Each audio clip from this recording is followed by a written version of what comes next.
Hi అండి, welcome to my channel. ఇవాళ recipe వచ్చేసి కాకరకాయ వెల్లుల్లి కారం.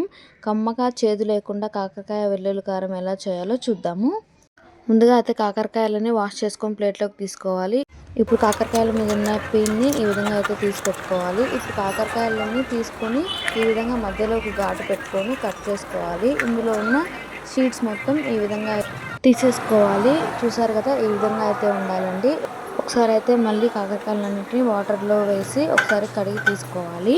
ఇప్పుడు మనం స్టవ్ వెలిగించుకొని పాన్ పెట్టుకొని పాన్ హీట్ అయిన తర్వాత ఇందులో సరిపడైతే ఆయిల్ వేసుకోవాలి.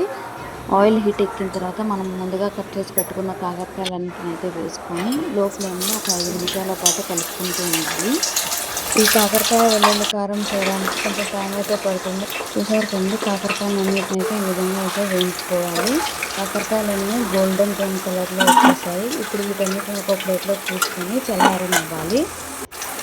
ఇప్పుడు ఇదే కడాయిలోకి కొద్దిగా ఆయిల్ వేసుకొని ఆయిల్ హీట్ ఎక్కిన తర్వాత ఒక్కొక్కటి కల్లులోకి వేసుకోవాలి. ఒక 10 ఎండుమిరపకాయలు అయితే వేసుకోవాలి.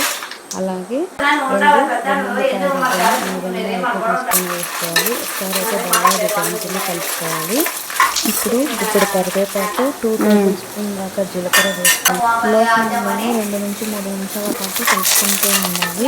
ఇలా కలిపిన తర్వాత వీటన్నిటిని ఒక ప్లేట్లోకి అయితే తీసి పక్కన పెట్టుకొని చల్లారనివ్వాలి. చూసారు కదా, ఈ విధంగా ప్లేట్లో అయితే తీసి పక్కన పెట్టుకోవాలి. ఇప్పుడు ఒక మిక్సీ జార్లోకి ఇదంతా వేసుకొని రుచికి సరిపడంత సాల్ట్ వేసుకొని పౌడర్గా చేసి పెట్టుకోవాలి. ఇప్పుడు ఈ పొడినంతా ఒక ప్లేట్లోకి అయితే తీసుకోవాలి. ఇప్పుడు మనం వేయించి పక్కన పెట్టుకున్న కాకరకాయలన్నింటినీ అయితే తీసుకొని వీటిలోకి ఈ స్టఫ్ని అంతా పెట్టుకోవాలి. చూసారు కదా, ఈ విధంగా అన్ని కాకరకాయల్లోకి ఈ పొడిని అయితే పెట్టుకొని ఒక ప్లేట్లోకి అయితే తీసి పక్కన పెట్టుకోవాలి. ఇప్పుడు పోపు కోసం అదే కడాయిలోకి కొద్దిగా ఆయిల్ వేసుకొని ఆవాలు, కొద్దిగా మినపప్పు, కొద్దిగా కరివేపాకు వేసుకొని ఒకసారి అయితే కలుపుకోవాలి. ఇప్పుడు మనం స్టఫ్ చేసి పెట్టుకున్న కాకరకాయలన్నింటినీ కూడా అయితే వేసుకోవాలి. స్టఫ్ చేసుకోగా మిగిలిన పొడిని కూడా వేసుకొని ఒకసారి అయితే మొత్తాన్ని బాగా కలుపుకొని పెట్టుకోవాలి. ఇప్పుడు లో ఫ్లేమ్లో 2 నుంచి 3 నిమిషాల పాటు కలుపుకొని ఒక ప్లేట్లోకి అయితే తీసి సర్వ్ చేసుకోవాలి.